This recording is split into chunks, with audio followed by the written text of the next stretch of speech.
కోల్కతాలో ఏదైతే వైద్యురాలి మీద అత్యాచారం హత్యకు సంబంధించినటువంటి ఘటనలో పోలీసులు అనుసరిస్తున్నటువంటి వైఖరి ఇప్పుడు కొత్త చర్చనీయాంశమైంది. అక్కడ పోలీస్ కమిషనరే వివాదాస్పదమయ్యారు.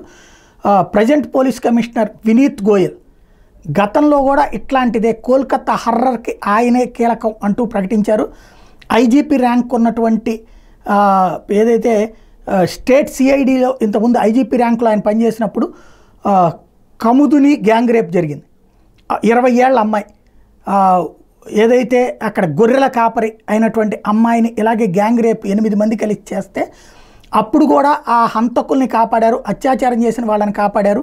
చివరికి వాళ్ళు అమ్మాయి రహస్య వైవాల్లో దారుణాతి దారుణమైనటువంటి కృత్యాలకు పాల్పడినా కూడా అప్పుడు గొంతు దగ్గర నుంచి లెగ్స్ మధ్యలో దాకా దారుణాతి దారుణమైనటువంటి యాక్టివిటీకి పాల్పడితే కూడా వాళ్ళని కాపాడుకొచ్చారు. అన్సార్ అలీ, సైఫుల్ అలీ, అమీనూర్ అలీ, బుట్టో మొల్లా, ఎనాముల్ మొల్లా, అమీన్ అలీ, గోపాల్ నస్కర్, భోలేనాథ్ నస్కర్ వీళ్ళందరూ ఆ రోజున అందులో నిందితులైతే వాళ్ళకి డెత్ సెంటెన్స్ పడకుండా ఎస్కేప్ అవ్వడానికి ఈయనే సహకరించారు అన్నటువంటిది ప్రధానంగా చర్చనీయాంశమైంది. ఇప్పుడు ఆయనే విచారిస్తున్నారు కాబట్టి ఆయన్ని మార్చాలంటూ బార్ అసోసియేషన్ వాళ్ళు డిమాండ్ చేస్తూ ఉండటం అన్నది కీలకమైంది.